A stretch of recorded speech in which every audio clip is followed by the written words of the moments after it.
So this morning I want to speak about love and surrender.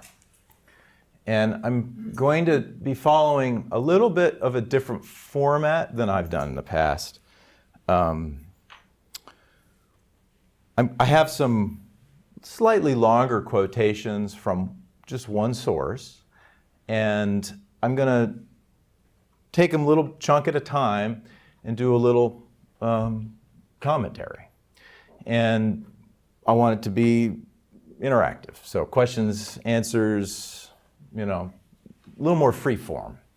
I'm trying to learn how to be more flexible around the notes. And so it's a little experiment. We'll see how it goes.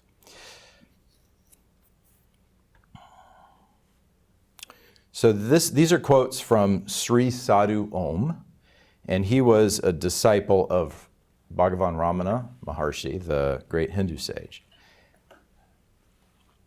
He says, "Because we limit ourselves and believe the tiny unworthy body to be I, it becomes necessary to think that there is, apart from I, some glorious and almighty God living in a wonderful and faraway kingdom of his own, who creates this vast universe.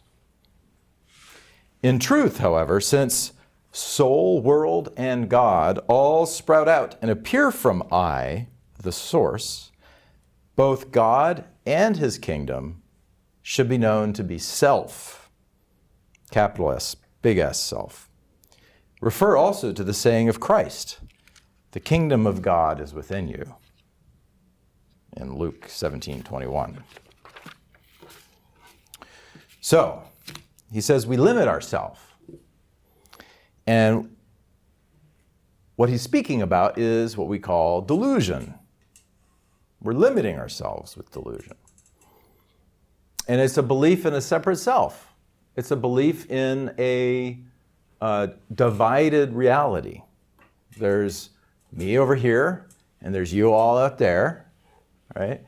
And I have some individuality, autonomy, history, the story of me, of I. And you guys, you're great, but you're supporting characters, right? And, then there's concentric circles of a little bit less well-known people. There's, the people that I pass by in the grocery store and when I'm picking out my produce or whatever, and I may never see them again, or not at least recognize them again, And so they're more distant characters. They're still appearing, and then there's people on the other side of the planet, right? And so we have this sort of sense that this is my life, right? And that's the others. And then we also have this sense that the world, the planet, the sky and the stars and everything is outside of me, right? I mean, I'm this character. You're the supporting cast of characters. And then there's the set, the stage, right? The world stage, right? I think how's it go in Shakespeare? All the world's the stage, and all the men and women merely players. They have their exits and entrances, and each man in his time plays many parts. So we have this sense that that's what we are, though. And what Shakespeare's saying is, well, it's like that, but it's like a play. So who's playing the play? Or better yet, who's watching the play? Right? This is all fun and games, right? Plays are great. No problem there, except the problem is that we identify with the body. We believe that we're this body, and what do we know about bodies? They get sick. They don't stick around forever. So, right? So it's certain times in our life, man, the play is great. Everything's going our way. I've got the job I want. I've got the relationship that's working out finally. It seems fine. But, tick, tick, tick. It's not going to last that way. It takes a while for us to really get that. We think, oh, okay, now this is the right moment. I've got the moment. It's figured.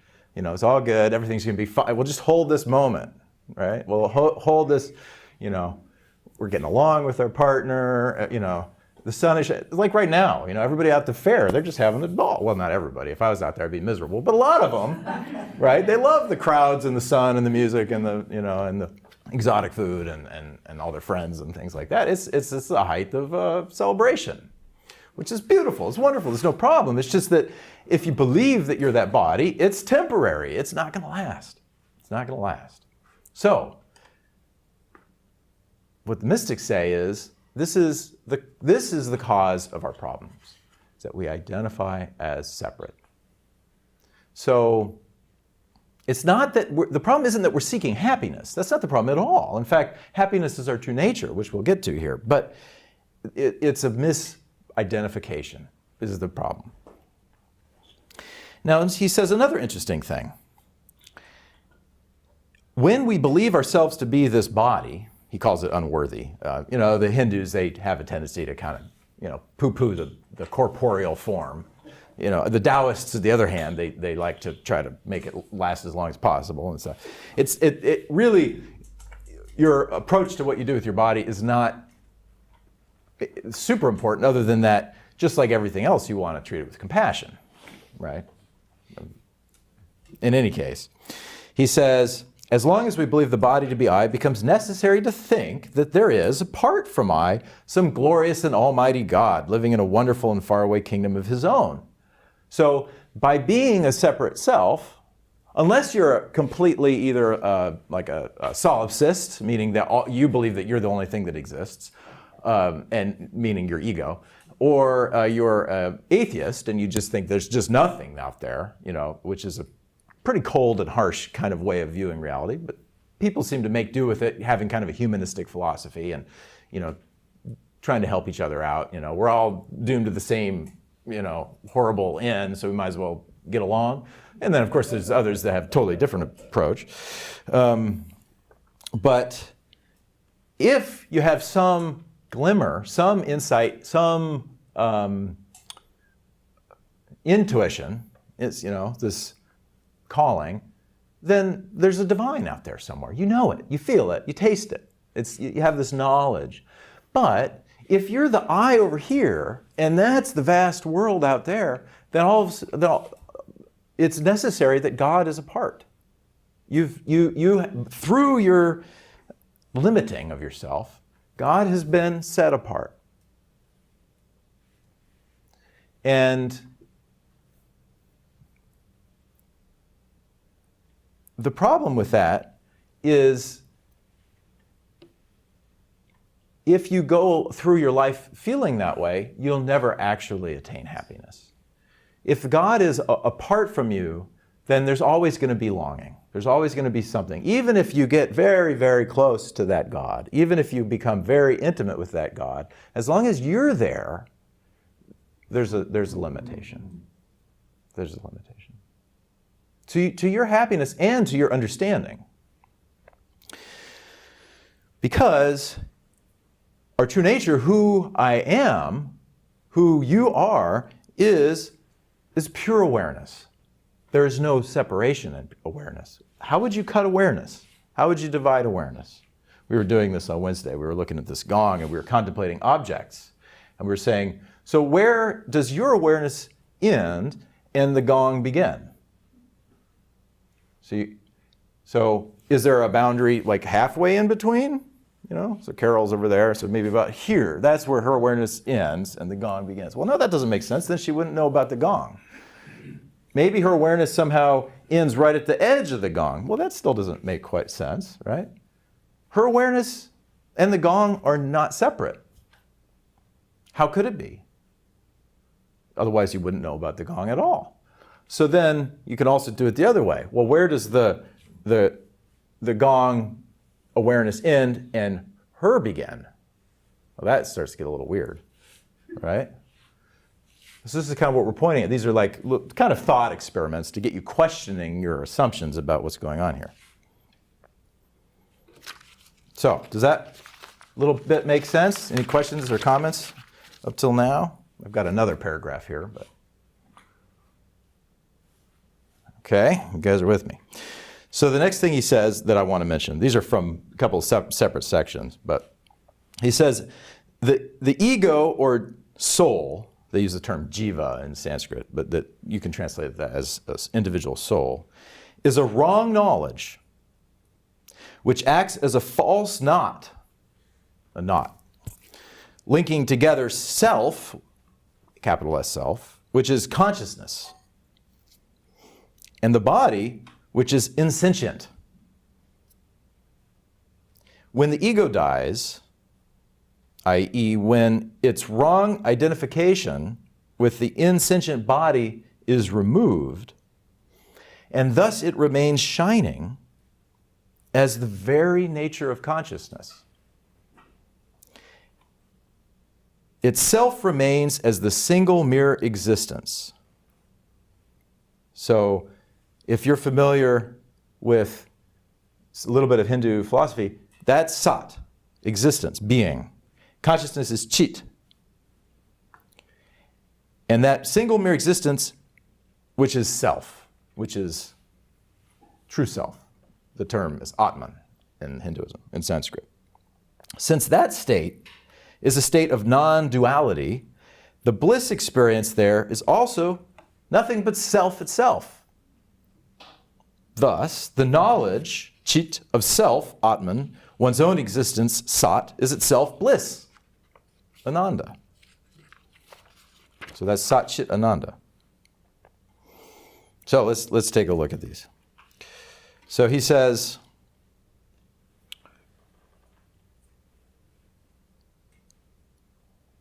the ego is a wrong knowledge which acts as a false knot linking together self, which is consciousness, and the body, which is insentient.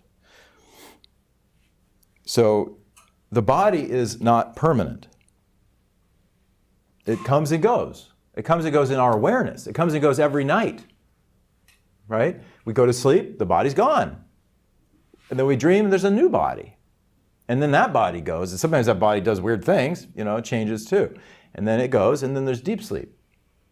So our experience every day is the body is impermanent. And we see bodies die. So we know that that's going to happen. We try not to think about it usually. But what doesn't change is consciousness, awareness, chit.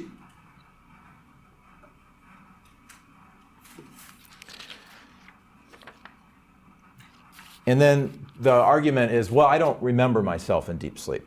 I don't have any memory. And the reality is, this is what the Ramana used to say, but you do. You wake up and you said, I slept happily. It was a nice slumber. You qualify it as pleasant. If you sleep deeply, it's good. You feel it. You like it. So there is still a quality of presence. It's just what's gone. It's the body and the world and all thoughts about it. So what's true? What's actually permanent and lasting? So I realized that I skipped a little bit. I'm going to go back and talk about it. It's all in the same holistic approach here, so it's not a problem. But he goes, in the previous section, he said, in truth, since soul, world, and God all sprout out and appear from I, the source, which is consciousness, remember, both God and his kingdom should be known to be self. So, not ego self, right? This is not solipsism, like my way is the right way and all that. It has nothing to do with what you think. It has everything to do with what's underlying all thought, what's behind all thought. But he says that God and his kingdom should be known to be self or consciousness. He's not saying God is a la-la idea, in fact, it's a very, very powerful, thoughts about the divine are very powerful. There's a whole approach that uses this. And then he says, refer also to the saying of Christ, the kingdom of God is within you. Christ also said in the Gospel of Thomas, his disciples asked him, when will the kingdom come? And he says, well, it will not come by waiting for it. It's not going to be like, tomorrow or the next day, he says, the kingdom of God is spread upon the earth and people don't see it. So it's not only just within you, it's already here. It's right? It's non-dual. So this is very radical sort of teaching. I mean, that's why we have to keep saying it over and over here, because it's the mind, it can't actually really grok it. The mind can kind of get a little bit, okay, a little humble around it. Yeah, there's something here that's greater than me. I mean, you know, except when I have something to do that's important, and then it's not greater than me because that's, you know. But, you know, the mind really cannot go here. It can't go here because it is a reflection of this. So in this tradition, they talk about the mind as being like the moon, which reflects the light of the sun. So the sun is the heart. The sun is always shining. The earth turns, it's dark. Is the sun shining? Yeah, it's shining in Australia. You know, we Skype Amos, and it's like dark at our house, and he's like, it's like 10 o'clock in the morning, and it's 30 degrees in our house, and he's having summer. So we know the sun is shining even when it's dark here. And the moon rises and sets and reflects the light of the sun. So the mind comes and goes, but it's a reflection. It has a quality of consciousness to it that allows thought. Thought is like a subtle reflection within consciousness. But it's not itself consciousness because it splits it. It reflects it and splits it into subjects and objects and all of the little details. Okay, so it's not that mind is bad, it's just it can't actually know nakedly the light of the sun. It's a reflection. So, he says, when this ego dies, in other words, when its wrong identification with the insentient body is destroyed through self-inquiry, and I'll add, or through devotion, which is the other path that Ramana spoke of, its nature of insentience alone is removed, and thus it remains shining as the very nature of consciousness. So the ego is a creation of the mind, this reflection, and when that ego, it's like a function of the mind under a type of what they call the knot that binds consciousness to the insentient body. So there's some sleep of ignorance. It's a delusion. It's a forgetting, a primordial forgetting. In Buddhism, they talk about the primordial Buddha at the beginning of the universe. Samantabhadra never fell into delusion. Always was aware of reality. Just all the rest of us fell into delusion at the beginning of this world cycle, and then we've been trying to figure out what's going on. You know, the whole whatever millions of kalpas it's been. Yes, Dagmar? Yeah, it means not conscious. Sentience speaks to, we speak of sentient beings, right? So all of the beings that are conscious. So the body is it is like a form arising within consciousness, but it's not in itself it will fade. You know, it's like a light show, right? You know, fireworks. Well, many of us saw fireworks on July 4th. We just sat in our driveway, and there's some neighbor has a pyrotechnic permit, and they put on this gigantic show just like a block and a half away. So we just sit there and watch these things go boom. You know, we don't have to get any closer; it'd be too loud, actually. So what's a fire? It's beautiful, right? And one of the things that's so beautiful about it is what? The explosion, the light, but the context. It comes and it goes in the darkness. Right? If you do it during the day, you're like, why is he doing it? It's like 12 o'clock in the middle of the day. Like, what's going on? That's not even pretty, right? It's because it's dark, right? That there's some. So it's the contrast, and the fact that it's so temporary. it comes out of the darkness and then fades back into the darkness. It's beautiful. So the body's like that. There's nothing wrong with fireworks. I mean, as long as you use them safely and appropriately. Not like I did when I was my son's age. But it's not in itself consciousness. So we have this misidentification, misattribution of consciousness as something that the body is producing. This is the materialist paradigm. This is the world we're living in. You turn on the news, everybody all the talking heads, this is what their assumption is for the most part. Right? So we live in this world that's what everybody pretty much thinks. Some people have spiritual leanings, but the worldview isn't one that's, we're living in a sea of consciousness here. So we're still a little bit on the fringe, right? Which is why mystics were always a little careful about who they spoke openly to. Of course, this is going to go on the internet, so I'm doomed. Hopefully Well, hopefully mysticism doesn't get on Trump's list, Okay.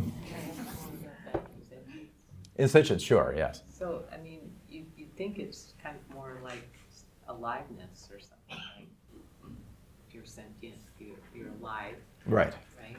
And does the body seems to have intelligence? But where does the intelligence come from? It's like the mind. The mind, the thoughts, we can identify with our thoughts. We can think, oh, I really am hungry. I'm hungry. There was a sensation and a thought, coupled with a memory of this went away when I ate over and over and over for the last, 41 years. So I'm hungry. But who's hungry? Truly. So, again, this identification with the body is the root of this problem. It is the essence, and so we have to keep looking and examine closely our experience. Am I the body? Is consciousness the body? Certainly the body comes and goes in consciousness. There's no argument there. But it doesn't stay, and it changes all the time. So, and of course, I'm not saying that there isn't such a thing as life force. I make a living because I've learned some skills at working with life force, essentially. This is holistic medicine. It's very useful. And it's very useful to learn how to nourish and harmonize our life force as part of our meditation practice, too. Because it really, like I was saying, getting relaxed really helps us to settle out the noise so that we can really become more clear to what our direct, immediate perception, our experience is. What's the core of our experience? So it's like a treasure hunt. We have to dig through all of these layers. I mean, some people it's just like that. But for most of us, you have to kind of like really get in and, dig through and keep seeing the same thing over and over again. Anyway, let's keep going here a little bit. We can come back to the body thing too if we want. Let's see. So, when the ego dies, that wrong identification with the body, the I am the body. Now, Ramana was once asked about that, and he said, well, I also experience that I am the body. And I'll say this, I experience that I am the body, but it's not that this is just me, it's all me. So the perception of the trees out there, that's arising within me. Because I'm awareness, I'm not the body. Do you see the difference here? So where do you draw the boundary? The point is, the boundaries are imaginary, all of them.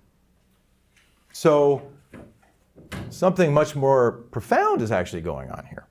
So he says, when the ego dies, so the goal of all spiritual practice is essentially to kill the ego, or to show the mind that the ego never existed. Which is, one's a little more of a violent metaphor. It's a metaphor, folks. You don't have to actually get a hatchet or anything. But it does, the reason why they use that term is because the fear of death comes up. If there isn't a complete thorough removal of this belief in the body as being me, you're not done. And we are so identified with it that there's all of this biological mechanisms that are tied into our belief. And so for most practitioners, fear arises at some point. In Joel's case, he said he walked off the cliff backwards. He said if he had seen where he was going, he would have been a lot more scared. I personally think that he, because of his background, I think he faced a lot of fear when he was in Vietnam. He had a lot of, fear experience as part of his path. But anyway, everybody's a little different. But so that's why they use the term kill the ego. Anyway, to kill the ego, we have to stop the mind, if only for a moment. So Ramana, he used to say, the purpose of all spiritual practice is to stop the mind. Stop that conditioned linking together of thoughts into a sequence and identifying with them. So it has to be a gap. Now, there's ways that you can practice to look at the gap between thoughts, and that can be really useful. And can be all you need. But gradually, we learn to kind of increase the gap. We become comfortable with it. We can become comfortable with no mind, no thought, so that it's not so terrifying, that we can kind of relax into that space.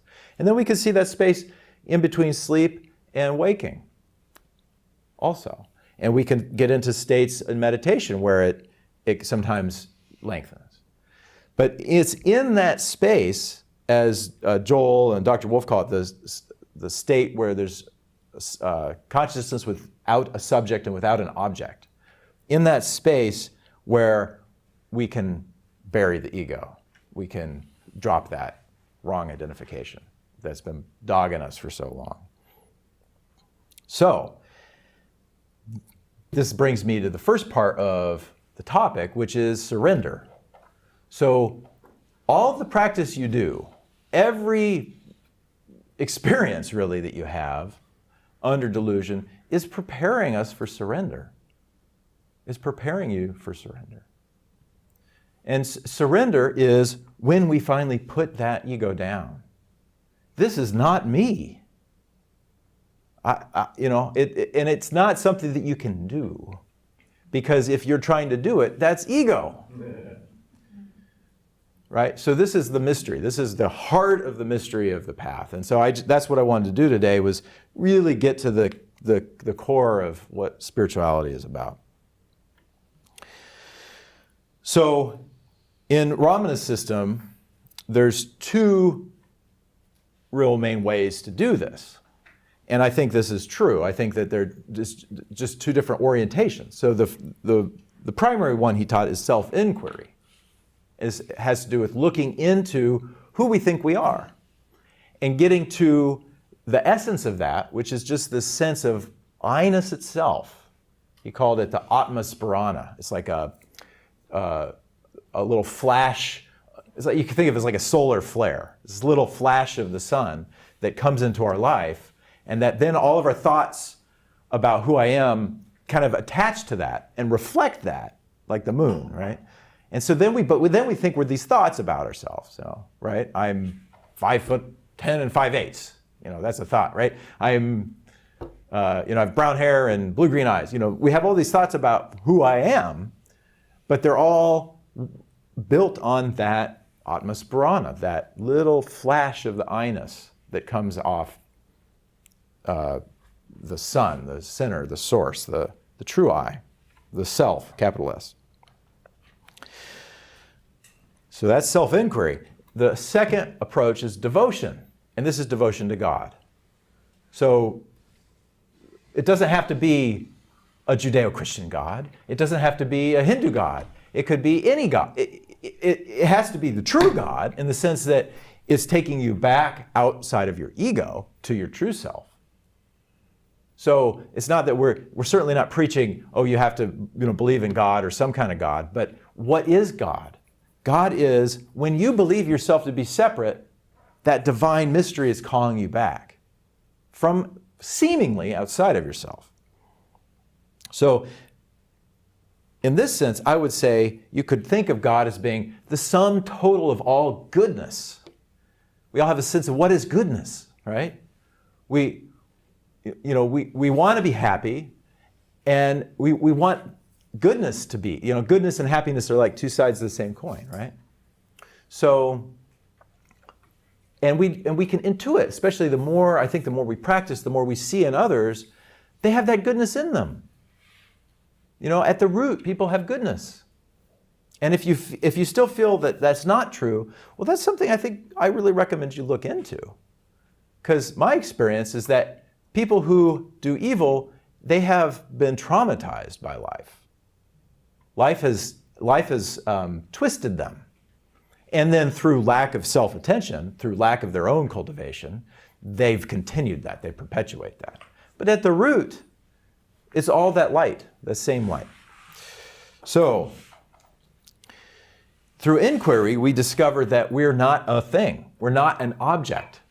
Because, the same way we take this gong to be an object, you also, if you're thinking dualistically, you'll take me to be an object. Oh, that's Matt. He's over there, talking smack about God and stuff again, right? There's that object-subject thing. And so then, therefore, well, I'm an object to all you guys. I believe that.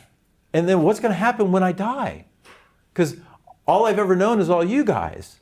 And then I'm not there anymore, right? It's very disconcerting. It's going to be just as bad as it was before I was born. Just as bad.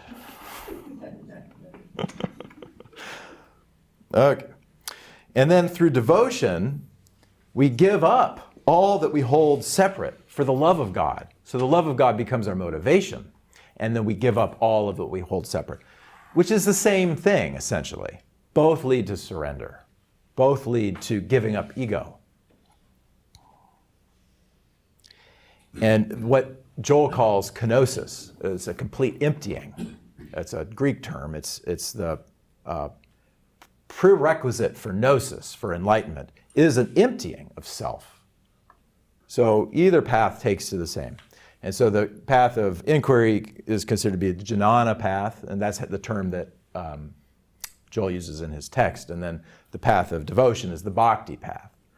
And there are other types of practices, but if you understand that one is through looking within, and the other is through giving up for the divine other, they're really all boil down to those two approaches, which at the end meet, because there is no other, and there is no self, and so they have the same essence. But one is primarily more of a devotion, outward going, outward in the sense towards the divine, and the other is an inward. And I think for most people, we do have, it's not like you have to be a hardcore one or the other, it kind of goes together because it is the same thing, in essence. It's about surrender. And when we surrender, what remains over is what is real, what is permanent. Because we're surrendering the clinging to the impermanent, to what we've called the insentient, the temporary.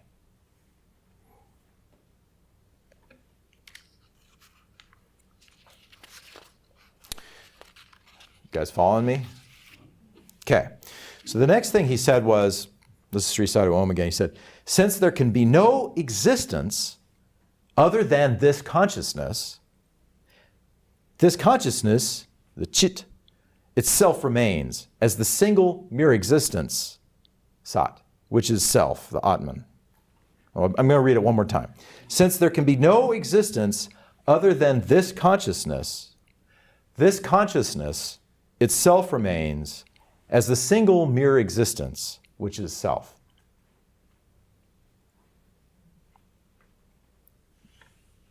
The single mere existence. So this means existence without any objects of reference. So normally we attribute being to things. We attribute, this gong gets a lot of work here. I'm going to switch to, clock, okay? She's tired, wants to go into the dressing room and stop acting for a while. So this clock, we attribute beingness to its separateness. Clock exists, right? But that's not truth. Truth is, existence exists. Objects are superimposed. Objects are created by the mind, by the distinctions in the mind. There's always already existence. See, our fear, I'm the object, I'm this person that has this shape, right? I'm getting older and tireder.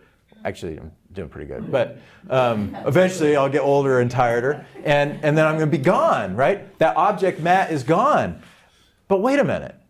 The object Matt is just a distinction. The being is always here. Because what is real, what can exist, is this consciousness. Are you guys starting to see how this is like a gestalt shift? There's like a whole switcheroo here. We're taking ourselves to be objects in a world of time and space, and we're missing the context. Like I said, the dark light, the darkness at night when the fireworks go off. We're missing that context. And when we really start to actually understand, meaning come to a direct understanding of the context, everything changes. And without actually changing, there's a clock. It's just that I know that the clock doesn't have beingness. Beingness has the clock. Okay. Yeah. So when you or I or any of us are grieving the loss of something that we're used to, and it's physically gone, then you're grieving in a different way because you are more aware of all of this. I get really confused about Sure. this business of, then why are you grieving the loss of that familiarity? Mm-hmm. So my experience of grieving, how long ago did Liz die? 3 years? Yeah, about 3 years ago, our best friend died, and we were there for the 2 days of her death and her passing, and she died of cancer, and it was painful, and she was too young, and she was our kid's godmother, and I'd known her for 20 years. Wasn't my mother. I haven't lost my parents yet, but I was very close to her, and I felt the grief strongly. I felt her loss strongly, but I wasn't clinging to her or memory of her. And so it was, what I experienced was a profound love. It was a sadness, but it was a love. And it would overtake me and I would just sob. I remember being out in the sauna. I have a sauna in the garage, a little infrared sauna. And I remember it just, the waves of grief. It's very physical. People probably, most of y'all are old enough to probably know what I'm talking about. It's very physical, isn't it? It's like it just comes. And so, but I wouldn't want to not have had that. I loved her. I still do. And I think of her often. And I feel like there's a communion still with what she is or was, or, on a level you can't really put into words. But does that make sense? It's through. Yes, and I get that. And Todd has helped me go through grieving, and I've lost a son, but I've lost my companion, dogs, a lot of them, and it hits me pretty hard. Right. And I do get that, and with Todd's help, I have gotten over time, and I do experience that it is love. Yes. I get that. It's just that there is this. So I just keep thinking that when I awaken, that I will, that's suffering to me. See, now that's, yes. But it's about not having right. that thing that I'm used to, even when I'm glad, like when my client passed, she was 98 years old and she was relieved to go, and I was relieved. But boy, it's been 2 years and I still have little moments, but you have a lot of routine things. But yeah. I mean, that's confusing. Yes. Well, the confusion is rooted in the misidentification that we're talking about. It's a very Rooted in the what? in the misidentification that I've been talking about. So you said that that's suffering to you. The sadness, the grief is suffering Not to having that. yeah. And what I'm saying is that it's not to me. Okay, And the difference is I'm not clinging. yeah, I get that, I heard that, yeah. And so we have to understand, I can tell you that I'm not clinging, and you can go, okay, so there must be some clinging, but you don't necessarily know how to let it go. Got it, got it. And so that's why we have to do some approach to this, either inquiry or devotion, probably with meditation. You know, these practices that we do would work with either of these approaches, because we need to become very clear to ourselves, what am I doing? What am I doing that is perpetuating this delusion? It's an activity. Okay? Okay. Yeah. Where was I? Anybody else? Anybody else on that? Yes. You know, when you're talking about the death of the ego, can you say something about how that is in your experience? How does that affect your thoughts?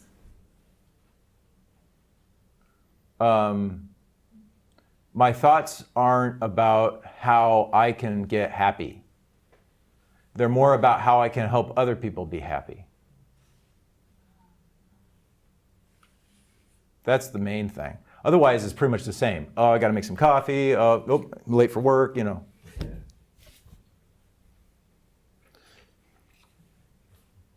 Yeah. Is this the right place to ask about the sun and the moon analogy, which was left hanging? Sure. Yeah. I wanted this to be more free-form, so please, yes, speak up. It's good. Let's do it. Okay, so what happened with the sun and the moon analogy when the ego Oh, collapsed? well, there's one other thing I want to say about that is that especially in China, they use the full moon as a symbol for enlightenment. So and I think that's brilliant, because it's not that the mind is incapable of function, which would be terrible, right? I wouldn't be able to prepare a talk, it would be relatively useless. It's that it is more perfect.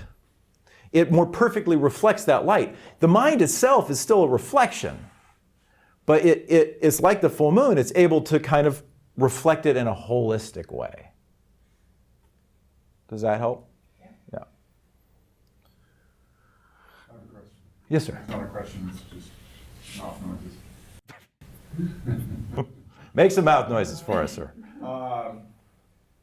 What was very powerful for me and useful came right in your first quote. That a fundamental part of my existence is delusion. Oh, that's pretty dramatic, a dramatic term to use. Yeah. It just, in a way, it was very exciting. Wow. And a fundamental part of my moment-to-moment existence is delusional. Wow, that's interesting. What should that be? I mean, you explained, it's the delusional sense of self. Yes. And it's just interesting. And then what happened after that, I started going, well, psychology justifies and makes ordinary the development of the sense of the ego, Sure. of the separate entity. I'm like, really? Okay, maybe that's delusional. So, yeah, I have a couple comments. I know there weren't specifically questions, but I good points. First of all, that's why I was saying that mystics used to have to be more careful about who they spoke to. Now, it kind of doesn't matter, because it doesn't matter how much I rally you guys up. There's not much we can do to change anything politically anyway. So, and besides, that's not our point. Anyway, we're about trying to help people find happiness. And so, yeah, but it is a bit of a challenging statement, isn't it? It's like, oh, you're delusional. Well, we're born into this. We're born into this, and it's okay. And I think also it is part of, I think it's part of the show. It's like a hide and seek. Joel used to use this metaphor. It's a beautiful metaphor. Hide and seek is fun because you're hiding, right? You don't know where they are. You're looking for them. The problem is the game's gone on a little too long. And we forgot that we hid ourselves. Right? And we have glimmers of this. Oh, like, I remember when it was fun, and sometimes it still is sort of fun. But, there's something missing, right? And, if you're here at the center, you're probably, in the crowd of people who are like, yeah, I feel it, I want to go home. I want to find myself. The bit about psychology and development, I think that it can be argued that is a necessary part. Developing a coherent self is a necessary part of human development. And it would be very difficult to understand teachings, follow practices, if you were not, a mature adult, right? There are some rare cases of mystics that didn't have a lot of suffering when they were children. They were very free, and then they went. There's one particular I'm thinking of. He went by the name Sunyata. I recently read an autobiography by him, and he went to India when he was about my age actually. He was just a gardener, and he was basically a mystic that was enlightened, and didn't have a lot of respect. And Rabindranath Tagore met him when he was on a lecture circuit in Northern Europe, Denmark or something, and said, hey, you should go to India. You're a sadhu, they'll take care of you there. So he went to India for most of the rest of his life until he came back to California.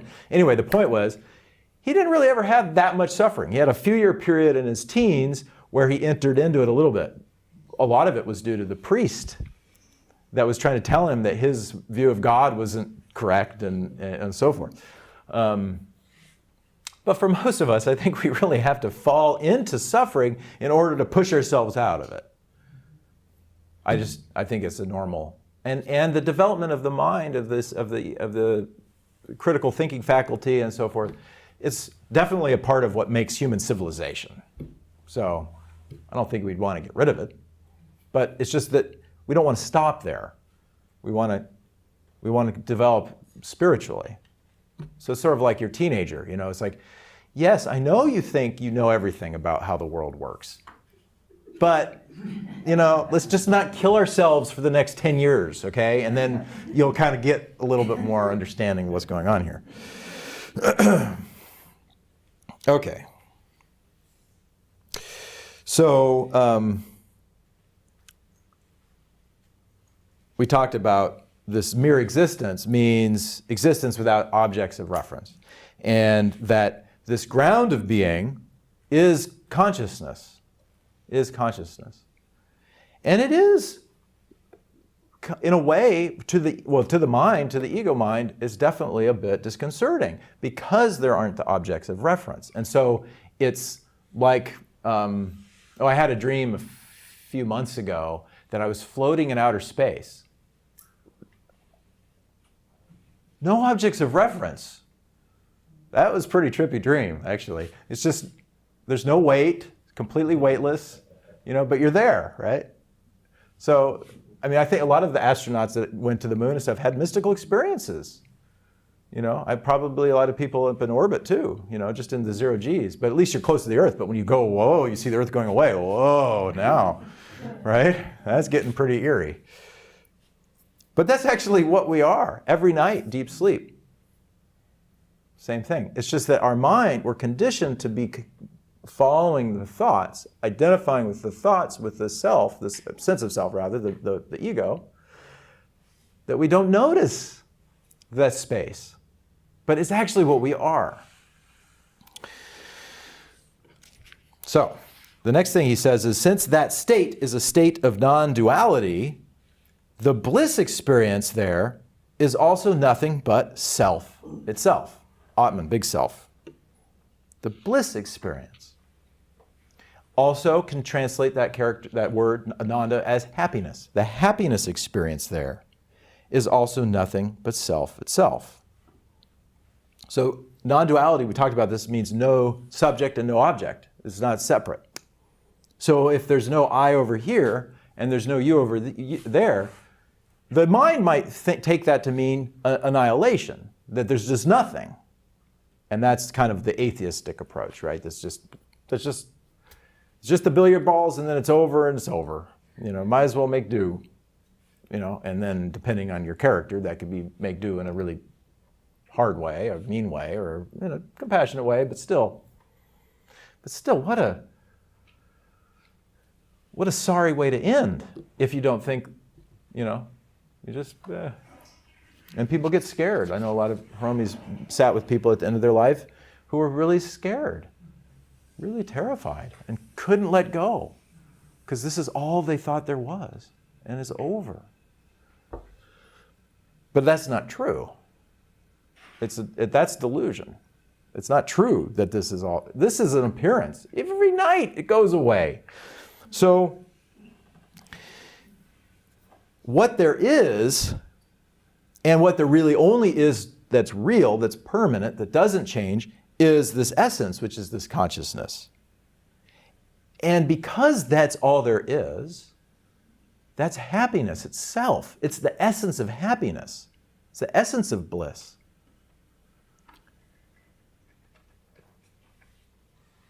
The mind is still, will be like, yeah, I hear what you're saying, but that's kind of weird. So this is a process of looking into the source of your I, the source of your sense of I, or giving up everything that is separate, that you can give up, everything. Give it all up, surrender it all to God, and then see what's left. But isn't it the case that when you have no thoughts or worries or concerns, you're just at that point where everything is sort of in a equilibrium, and the self-concern stops for a moment? Maybe it's like this happens when you accomplish something, like you get that diploma, or maybe on your wedding day, or the birth of your first grandchild or something. Everything's right with the world. And it's not that anything is radically different, it's just that you're not wanting things to be different. And for that moment, however long it lasts, is happiness. It's just there. It's like all of the stuff that was on top of it, you can just let that go and recognize that happiness is already there. So the truth is that happiness is you, is what is real, and we cover it over. And so this is the good news. We kind of started with the bad news first. You're deluded. The good news is you're actually bliss. So, but how do you find it? How do you find it? You have to keep looking. The next thing he says is, thus the knowledge of self, one's own existence, is itself bliss. Sat, Chit, Ananda. Sat is existence, Chit is knowledge, bliss is Ananda. No, and they're all one thing. It's not separate things. It's like, one analogy is like it's a jewel with multiple facets. Or, this would be a three-sided coin, doesn't really work, but coin has two sides. It's really the same coin. You could say that the two sides are, knowledge and bliss, and then just the coin's existence itself as being, if you wanted an analogy for that.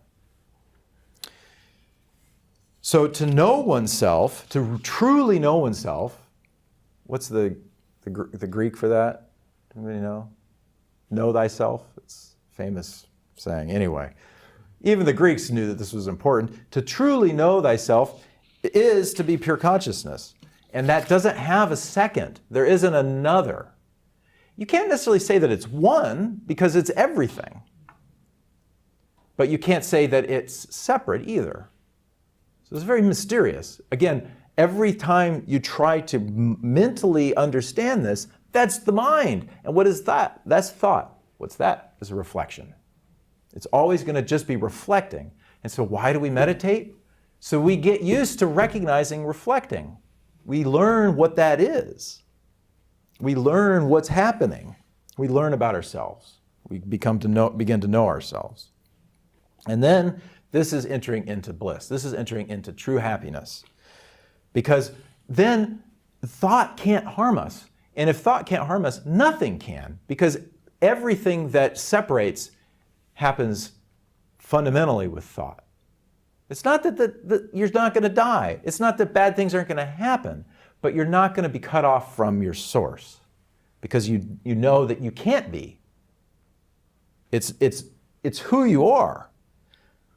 And who can harm, or what can harm, someone that's not a thing, that's not a body, that's not bound by time and space? What could possibly harm that? It's freedom itself. And so that's why in this tradition, the Hindu tradition, they call it moksha, which means liberation, freedom. And they mean it. We mean it. It's freedom. Freedom is not political. Freedom is not temporary. Freedom is eternal and perfect. Is also just a little bit too awesome to comprehend with the mind. So, the true knowledge of self, this is again Sri Sadhu Om, which always shines naturally, is the fullness of non-dual bliss. Because it shines as the truth of love. And this takes me to the second part. So we've been talking about surrender, love. So, what is love when we love someone? So, Hiromi and I, we love each other. We've been living together for almost 2 decades. Our lives are intertwined. We know a lot about each other. But that's not love. That's a situation. That's the story. The love comes from a mutual identification, a seeing self in other, a resonance, a knowing of there's some essence that's the same. I mean, that's true in all kinds of love, not just partner, romantic, or long-time devoted relationship. It's true for brotherly love. It's true for camaraderie love. Men at arms in warfare love each other. They identify with each other. I have to protect my brother. He's got my back. They're together. It's part of one thing. And that's why it's such a beautiful bond. I mean, it's terrible what happens in those situations, but that bond, they carry that with them for the rest of their life. So this is love. It's mutual identification. The boundary is seen through, at least somewhat. At least there's like a translucence. Now, in human relationships under delusion, the problem is that translucence kind of comes and goes. It fades. So it's like there's the sun, and then the clouds come, right? Or there's the sun, and now it's nighttime. Oh, it's going to be a while before that comes back, And then, oh, okay, there it is again, right? But the reality is it's always there. And so in the Indian tradition, that's why the role of the guru was so important, because that love that you felt for the guru was perfect. His love never changes. It is always there. Even after death, it's the same shining love. Because the guru knows there's no separation. He's not trying to convince himself. He's not wondering what kind of a mood that he's in, or whether or not you deserve the love. It's the reality is there's no separation. And he knows. So is a perfect love. But humans are complicated and messy, and so that type of guru-yoga relationship, it doesn't translate so well into our culture. It may for some, but we don't play that game here, just in case you're worried. But the truth is still that love is there. So this love is an essential part of what we're cultivating here. The love for self, for the true self, is the desire for happiness. It's the desire for that true self. It's the desire to become merged with what we actually are, to return to this happiness that we have. That's the love for self. We all share it. Even people who are miserable and depressed and want to kill themselves, it's because they want to be happy. They want to have that love, and they just can't find it. They're lost. So even people who take their own lives, they still have love for self. It's buried. They can't find it. They're trying to. We're all motivated by this. This is the desire for happiness.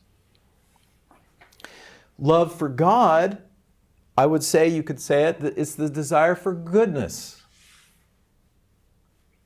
It's the desire for that which is good to become manifest to me, to my true nature, to my true self, so that I can finally feel whole again. It's goodness. And all beings have this at essence. And we learn this over time. If we spend time with people, we learn. People are good. So the perfection of both approaches is the same love, which leads to the same happiness, the same goodness. The next line, he says, existence, consciousness, and bliss, Sat Chit Ananda, are not really three, but one and the same. We should know that being conscious of our own existence is itself bliss. We're repeating ourselves here, trying to drive home a point. So basically, what is consciousness. It's awareness, which is bliss and happiness. And the love for oneself shines in all souls, all jivas, because self-love is the very nature of self. It shines, it loves, it's being. That's it. The mind makes it complicated. I'm serious. That's it. That's all you need to know. And if you truly know that, you're done. You're done with striving. You're done with seeking perfection. You're done with feeling sorry for yourself. You're done with worries. Because everything is good in the beginning, the middle, and the end. And once you realize that, then it's just about enjoy the show, and jump into the play, and be part of it, play your role. And you know what? If you don't know what your role is, that's fine, because it's already set up. You're gonna be playing it. You just wait for a minute, and the next thing's gonna happen, and there you go. Okay?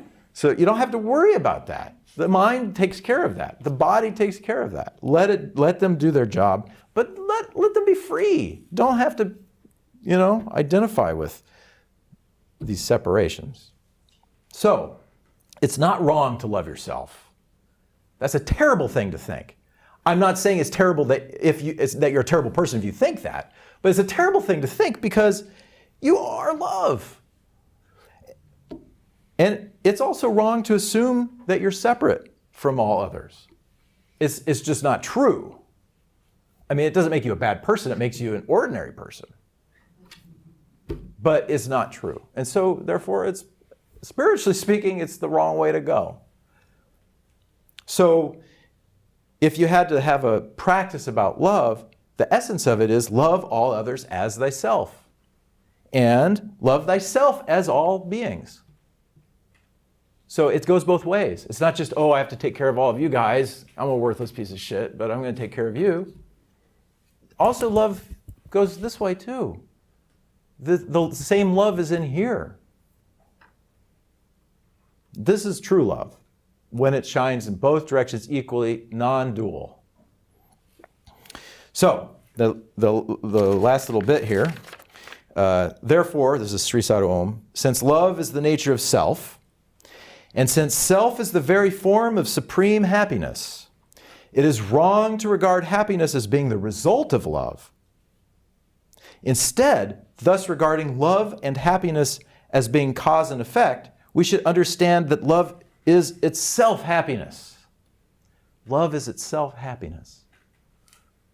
It's not that you get happy when you get love. If I can just find somebody that loves me, then I'll be happy. If I can just find the thing that I love, then I'll be happy. Right? It's a diluted outlook. If you can just love, if you just love, love, that's happiness. It's a lot more simple. I'm not saying it's not a little difficult finding this, or a lot difficult, but it's simple. Then he says, since by loving self, one knows self, and by knowing self, one loves self. Again, this is capital S self, Atman.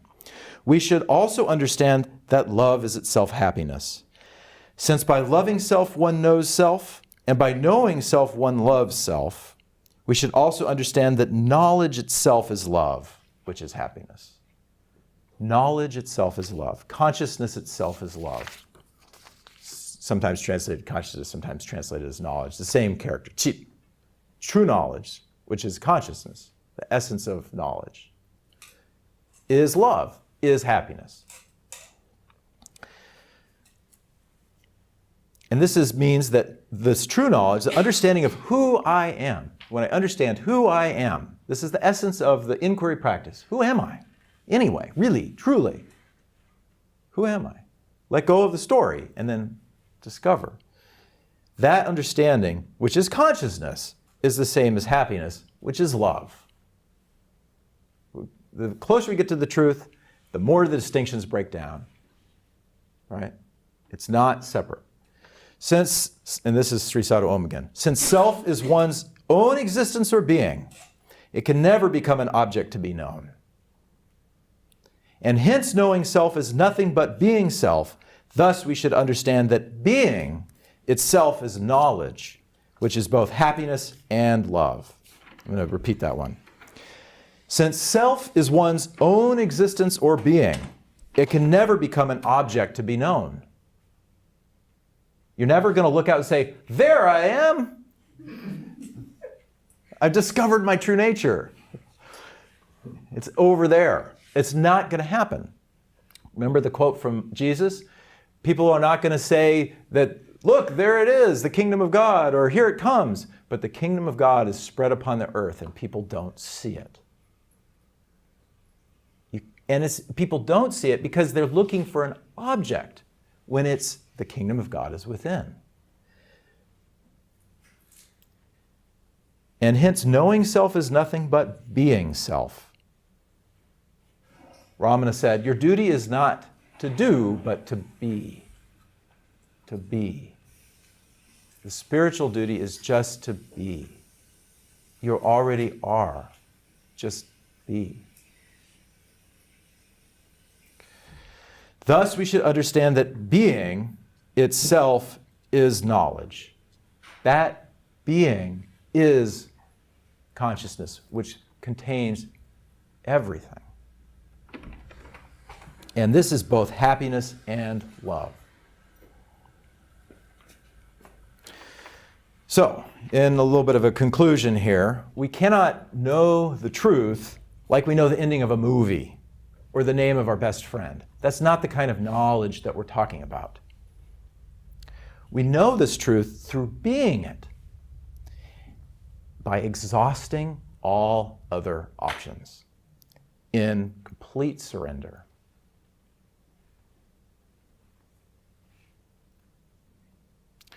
The last line of Sri Sadhu Om, he says, therefore, the true knowledge, we, the form of love or happiness, alone exist, is the state of perfect, non-dual bliss or happiness.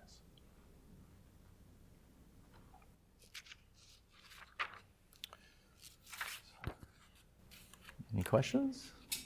More questions? Yes, sir.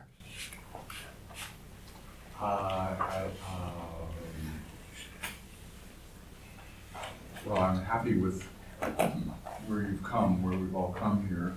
And so Satchidananda is, I've heard the phrase since I was a teenager. And So today it's taken on some new meaning. Good.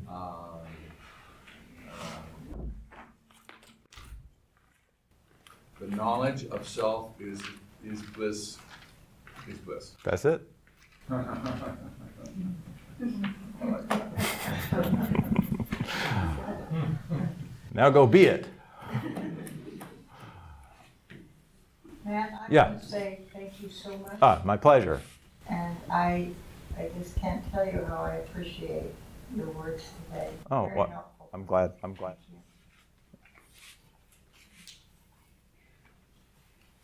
Yes, Carla.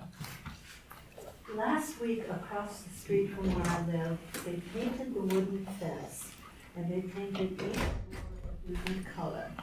And across that, it's about maybe, I'm guessing, 75 feet long. In big letters like this, someone wrote in a beautiful font, "Love is a choice." And so I just like the way that felt when I first read it. I'm very glad to have it near my home. But I've been pondering it ever since and wondering, is love a choice or does love just happen? So when people asked Ramana about the problem of free will versus destiny, he at least on one occasion answered that what is destined to happen will happen, but we have the choice whether or not to attend to ourself, which is love. And that choice is unlimited. And that choice, if we make that choice, it gives us absolute freedom. So in that sense, if that's what they meant, then I would agree with them.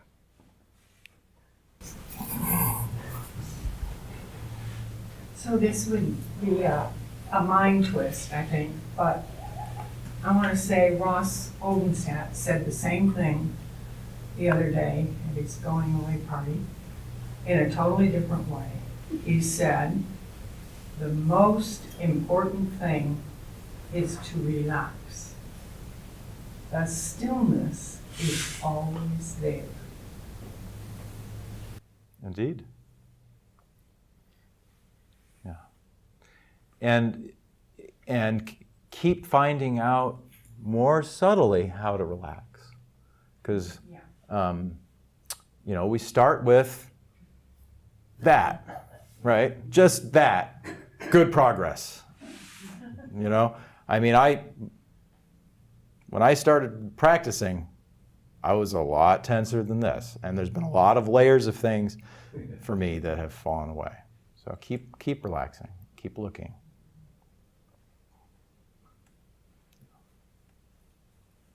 Okay? Any final burning comments, questions? All right. If that's it, and there's no more announcements, I think we got them out of the way. Until next time, peace to you all.